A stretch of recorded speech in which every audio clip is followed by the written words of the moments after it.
Bonjour, Éminence, cardinal Marc Ouellette. Bonjour, Monseigneur. Très content de vous accueillir dans notre évêché du diocèse d'Amos. Diocèse qui vous est très cher, votre diocèse d'origine. Oui, bien sûr. Alors, vous revenez en visite au diocèse après 3 années d'absence. Pouvez-vous nous dire un petit peu votre feeling?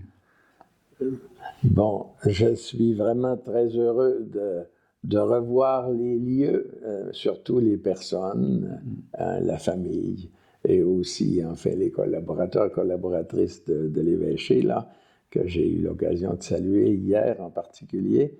Alors, ça fait vraiment du bien après cette absence prolongée, forcée, de se retrouver un peu, retrouver son patelin et puis de se retremper dans ses racines. Je vous comprends. J'ai été longtemps dehors de mon pays puis loin de ma famille. Je vous comprends très bien. Depuis 2 ans et demi, on est assailli par un virus très contagieux qui nous a obligés à plusieurs mesures de protection. Vous étiez à Rome. Comment ça s'est vécu, ça, à Rome?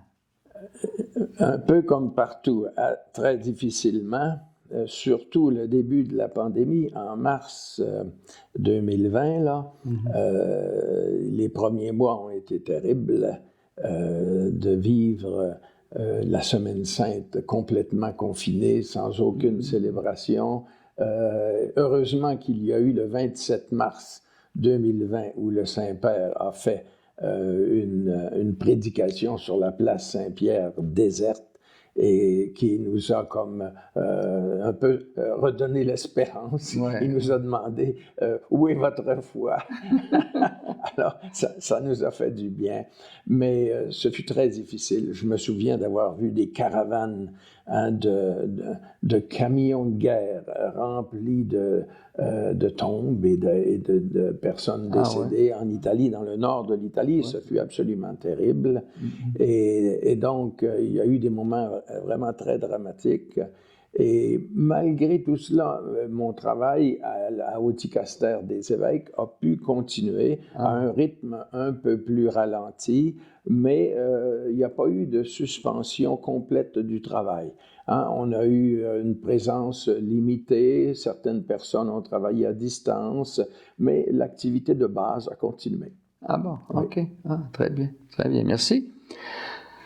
Là, vous êtes arrivé au Canada la semaine dernière avec le pape François, venu en pèlerin, pour marcher avec l'Église canadienne et particulièrement avec nos frères et sœurs autochtones. Qu'est-ce que vous avez trouvé de plus marquant au cours de cette expérience? Oui, je peux vous dire que ce voyage a été longuement préparé. Les évêques se sont impliqués beaucoup dans les 2-3 dernières années, et puis à Rome aussi. Il y a eu l'accueil d'abord des groupes autochtones et qui a dû être reporté à plus tard. Et donc, il y a eu un grand effort de la part du pape, même dans sa condition de santé actuelle, pour tenir son engagement de venir ici à la fin de juillet. Et ça m'a marqué de voir son attention, sa détermination et le message qu'il voulait laisser à l'Église du Canada. C'est-à-dire que dans notre communauté, disons, canadienne, eh bien, nous avons des personnes souffrantes, vraiment souffrantes, qui sont des victimes historiques d'un système d'éducation qui était mal pensé, qui était pervers et qui a causé un peu, en bonne partie, je dirais, l'état actuel de difficulté que vivent les communautés autochtones. Alors, le pape, il est très sensible à la question des indigènes partout sur la planète. Il avait fait déjà un synode sur l'Amazone avec une exhortation apostolique très importante à ce sujet-là. Mais là, de reprendre la question en Amérique du Nord, en faisant aussi ressortir les défauts de l'Amérique du Nord, de cette colonisation qui voulait détruire les cultures autochtones ou les assimiler. Alors, cela, pour lui, vraiment, ça le touchait au cœur. Alors, il a voulu donner un témoignage personnel d'attachement, de proximité, d'encouragement pour ces communautés et en même temps pour nous, un exemple et une leçon, je dirais, de proximité, de charité, de rétablir des rapports plus harmonieux avec ces communautés-là. C'est bon, merci. Vous aviez déjà accompagné Saint-Père dans d'autres voyages, dans d'autres occasions, mais qu'est-ce que celui-ci a eu de particulier? Celui-ci était plus ciblé que n'importe quel autre voyage. D'une certaine manière, moi, je l'ai accompagné au Mexique, je l'ai accompagné au Pérou, au Chili. Il y avait des problématiques, des abus aussi qui se présentaient là. Mais là, c'était vraiment la question autochtone qui était le centre du voyage. La rencontre, par exemple, qui a été faite à la cathédrale de Québec, c'était pour les évêques, les religieux, religieuses, les gens consacrés, mais le message a encore été lié à la mission auprès des Autochtones et à la réconciliation nécessaire et à la revision de vie pour nous, vraiment personnes consacrées là. Alors, je crois que c'était le voyage le plus ciblé qu'il a eu dans tout son pontificat. On pouvait noter justement là, son désir intense de faire en sorte que son message, puis surtout sa façon d'être avec les Autochtones, là, je dirais que le message passe dans tout son, pas rien par la bouche, mais dans tout son être. Exactement. C'est pourquoi toutes ces déclarations, elles étaient bien choisies. Elles étaient bien formulées et il y avait un crescendo entre les premières déclarations qu'il a faites et puis les dernières déclarations qu'il a faites sur l'avion de façon plus informelle, quand il a utilisé le mot génocide pour indiquer que ce qui était arrivé aux Autochtones était vraiment quelque chose de cet ordre-là. Alors, je crois que pour nous, on a une dette historique à l'égard de ces communautés-là, et cela devrait stimuler la mission de l'Église au Canada vis-à-vis de ces communautés-là, pour que sur le territoire que nous habitons en commun, eh bien, nous puissions désormais vivre plus en harmonie. Toujours en offrant l'Évangile, mais dans un grand respect de leur culture, ce qui n'était pas la mentalité dans les siècles passés, même les décades passées. Ouais.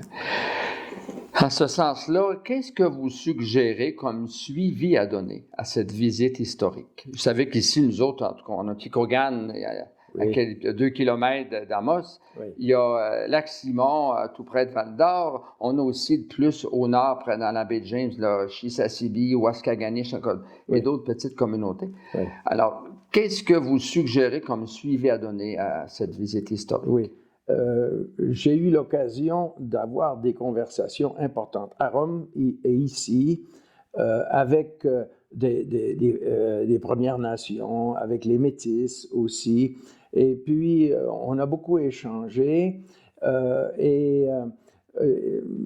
j'ai même pu saluer des gens à Sainte-Anne-de-Beaupré, des gens de Picogan. J'étais très content, c'est eux qui m'ont reconnu puis qui m'ont appelé. Alors, je crois qu'on doit, au niveau local, on doit chercher à se connaître mieux, à ne pas vivre justement comme des communautés isolées qui ne communiquent pas. Je crois que la première chose à faire pour qu'on puisse se réconcilier, c'est de mieux se connaître, de mieux s'apprécier et se respecter, même si on a peut-être des mauvaises expériences de part et d'autre dans notre histoire. Je crois qu'il faut tourner une page et il faut continuer à chercher la vérité. Hein. C'est ce que le pape a dit. Hein. On est au début, je dirais, d'un processus de réconciliation qui va être long. Hein, et qui nous permettra de revisiter notre passé et puis d'apprécier le bien qui a été fait. Maintenant, depuis quelques années, on a mis l'accent exclusivement sur les choses négatives, mais il y a aussi des beaux rapports qui ont été vécus entre des communautés autochtones et des communautés locales.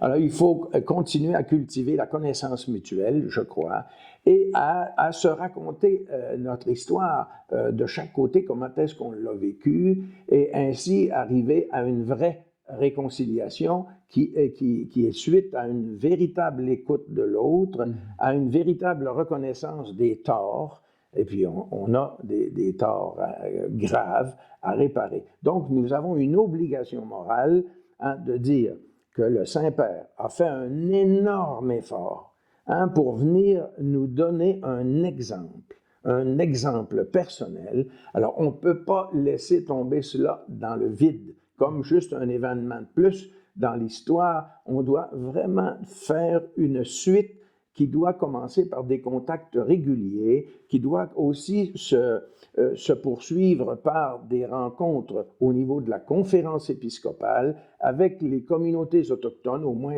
certains chefs des communautés autochtones, pour faire le point chaque année sur les progrès qui sont faits à la base. Ça ne suffit pas qu'il y ait des bonnes ententes au niveau des autorités. Il faut qu'à la base, les communautés se connaissent, se communiquent et construisent une nouvelle histoire. Ben, je me sens rassuré parce que vous dites en ce sens que le mieux se connaître, c'est déjà commencé ici. Moi, j'ai commencé à Pikaugan, justement les mois qui ont précédé la visite du pape, lorsqu'on a été, après les rencontres de fin mars et d'avril à Rome, puis qu'on a été informé qu'il viendrait à Québec. Alors, j'ai commencé ici à Pikaugan des cercles d'écoute, écouter les gens pour écouter leur histoire, dans le but de faire des pas vers la guérison. C'est ça. Puis, j'avais commencé la même chose. Déjà, j'étais allé à Lac-Simon au moins à 3 reprises, déjà en 2019 et 2020, mais on a dû interrompre à cause de la COVID. Là. Et puis, évidemment, il y a la partie de Chisasibi là, qu'on aura à voir là, à cause des distances, d'une part, puis deuxièmement, ma difficulté avec l'anglais, parce que dans ce secteur-là, c'est beaucoup plus anglophone. Mais on va voir... il est possible d'avoir des traductions, puis on va... Alors donc, puis déjà, là, depuis la visite du pape, là, la 3e journée après son départ, déjà, on a pris contact avec les responsables, parce qu'il y a des groupes de chacune de ces communautés-là qui sont allés à Québec ou à Sainte-Anne-de-Beaupré. Et puis, on a... je dirais, dit notre désir, puis on a demandé une date où on pourrait rencontrer ceux qui avaient fait le voyage pour faire un retour, les écouter, puis écouter leurs suggestions aussi, qu'est-ce qu'eux autres souhaitent comme suivi. Exactement. Ça, c'est très important. C'est-à-dire qu'on ne peut pas faire des projets, nous, les autorités de l'Église catholique avec les pasteurs qui sont sur place, et dire on a des belles choses à vous offrir.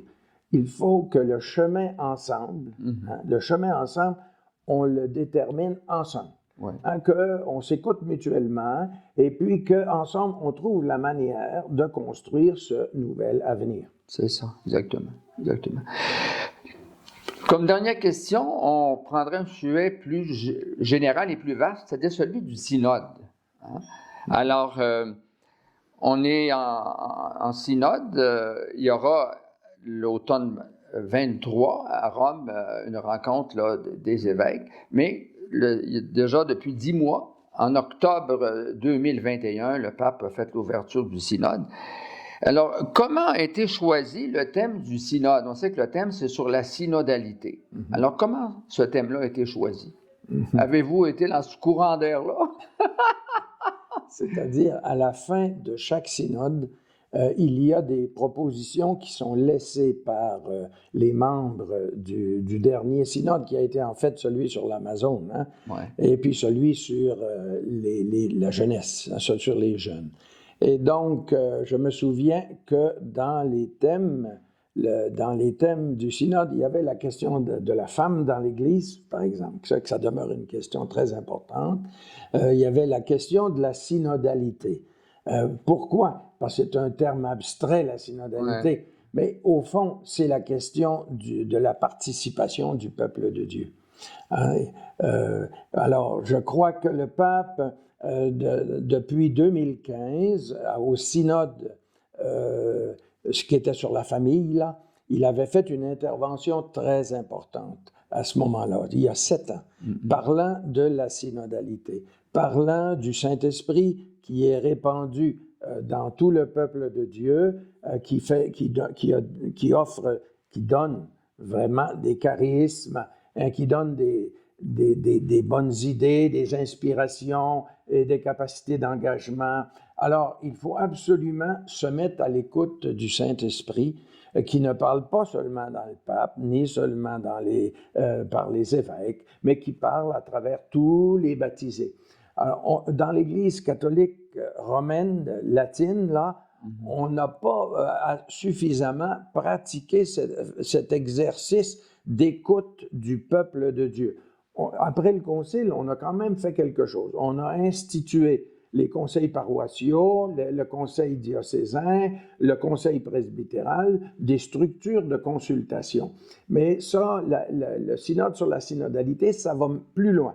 Hein, là, ça demande que les communautés locales soient écoutées. Et c'est la phase qui a déjà été réalisée pratiquement. Parce que là, nous sommes au niveau d'épurer, si vous voulez, tout ce qui a été dit et recueilli à la base, hein, pour que la conférence épiscopale aussi d'un pays, eh bien, puisse donner son interprétation aussi, parce que la collégialité épiscopale fait partie de la synodalité. C'est-à-dire, on s'écoute à partir de la base, mais on écoute tous les niveaux de l'Église jusqu'à cette rencontre romaine, hein, où il y aura comme un fruit, je crois, qui va venir de ce synode sur la synodalité, qui sera probablement une participation accrue du peuple de Dieu, aussi dans les prises de décision, soit paroissiales, soit diocésaines, ou soit même universelles.